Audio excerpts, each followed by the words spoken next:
will be a time like you've never had in your lives. America. Quietly, this will be quite an event. On July 4th, join President Donald J. Trump and his wrongly accusiest friends for an all-star Pardontennial celebration. Featuring appearances by Dr. Bill Cosby, Harvey Weinstein, Sean P. Diddy Combs, the Gilgo Beach serial killer, the artist formerly known as Prince Andrew, the ghost of O.J. Simpson, and the late, great Hannibal Lecter. 250. 6 musical artists originally announced as performers now dropping out, many citing political concerns. Country singer Martina McBride writing, "I was presented with an opportunity to perform at a nonpartisan event, but that turned out to be misleading." Rapper Young MC saying, "Artists were never told about any political involvement."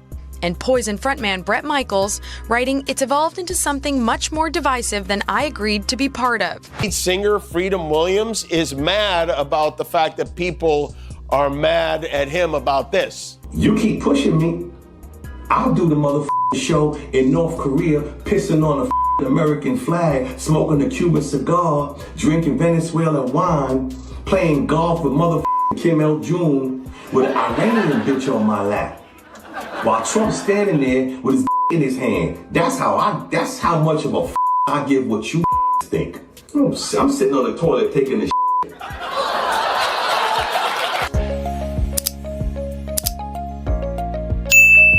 Donald Trump reportedly hoped his massive 4th of July celebration would accomplish 2 goals at once: honor the nation and reinforce his own public image. Instead, the event quickly became the center of widespread ridicule.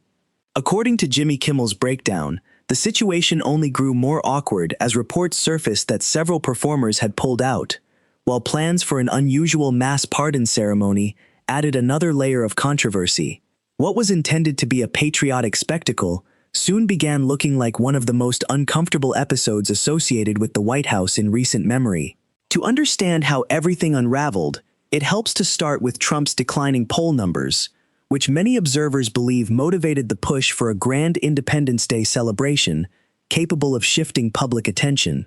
Trump's approval numbers, like his testicles, have sunk to an all-time low. They are lower than they have ever been. He is now down to 34%. He has the same approval rating as Paul Blart Mall Cop.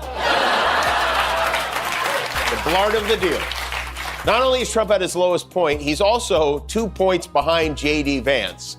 I don't have a joke for that. I just want to make sure he knows he's 2 points behind JD Vance. At the same time, Trump reportedly found himself tied with the fictional character Paul Blart in an online comparison that quickly became a source of jokes across social media.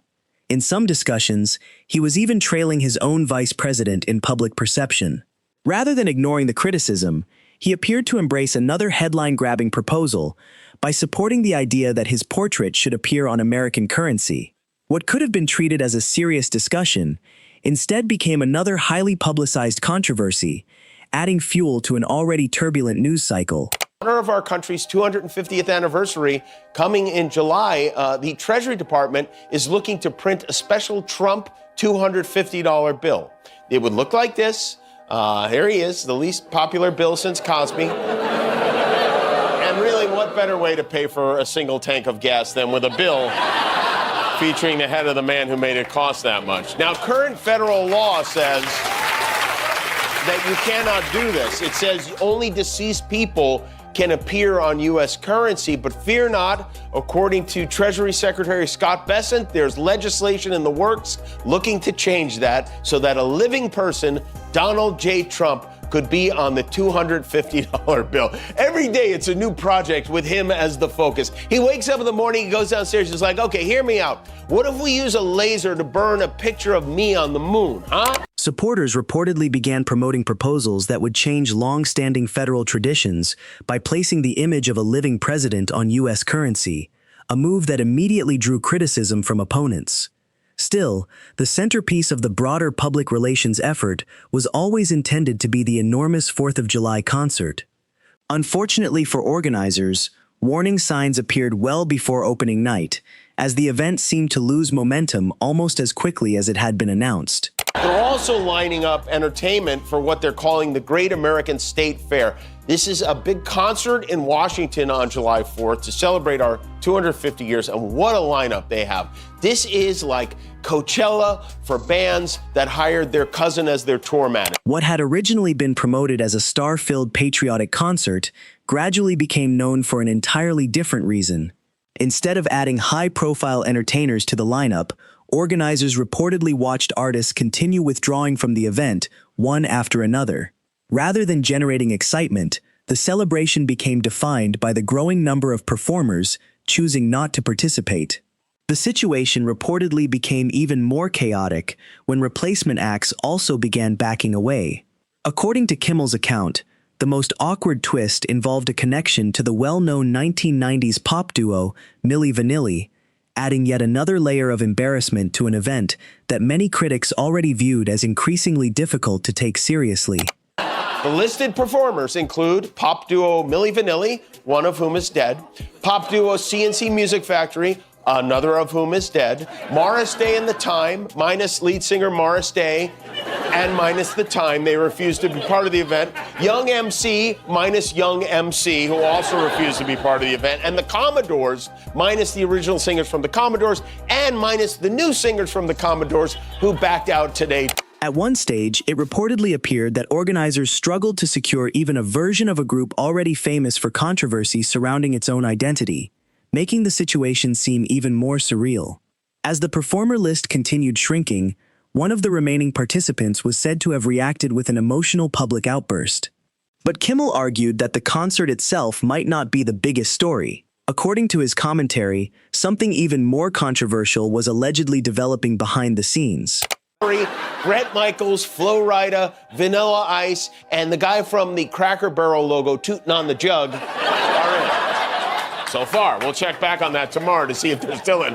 What a mess. Milli Vanilli, or whatever's left of Milli Vanilli, put out a statement saying they were never asked to perform and would not be taking part in the concert. The statement said others using the name Milli Vanilli that appear on the advertisement should be considered a tribute band with no association vocally, musically to our sounds and songs. But how can someone pretend to be Milli Vanilli when Milli Vanilli was pretending to be Milli Vanilli? Kimmel claimed discussions were taking place about granting pardons to approximately 250 convicted individuals as part of an unusual Independence Day-themed event. As debate over the proposal intensified, he delivered one of his signature punchlines, joking about the kinds of personalities audiences might expect to find on stage during what had become an increasingly chaotic national celebration. His remarks suggested that the spectacle had grown far beyond a simple holiday concert and had become a symbol of a much broader political controversy. What a concert this is going to be. Everything they do, they screw up. They cannot do anything. Another part of the semi-quincentennial celebration will be a mass pardoning ceremony. Trump's planning to pardon 250 current and or future criminals on July 4th, which is something like the Joker would do. What began as an ambitious 4th of July celebration intended to redirect attention from unfavorable polling quickly evolved into a nationwide source of satire. Between proposals to feature Trump's image on a $250 bill, reports of a possible mass pardon involving roughly 250 convicted individuals, and a patriotic concert reportedly losing performers, including references to a Milli Vanilli tribute act and Young MC, the event became increasingly surrounded by controversy. Quite an event. On July 4th, join President Donald J. Trump and his wrongly accusiest friends for an all-star pardontennial celebration. Featuring appearances by Dr. Bill Cosby, Harvey Weinstein, Sean P. Diddy Combs, the Gilgo Beach serial killer, the artist formerly known as Prince Andrew, the ghost of O.J. Simpson, and the late, great Hannibal Lecter. Hannibal Lecter, how great an actor was he? Bring your family to join the first family at the Pardontennial Celebration. Jimmy Kimmel used the unfolding story to portray a presidency that, in his view, often blurred the line between governing and entertainment.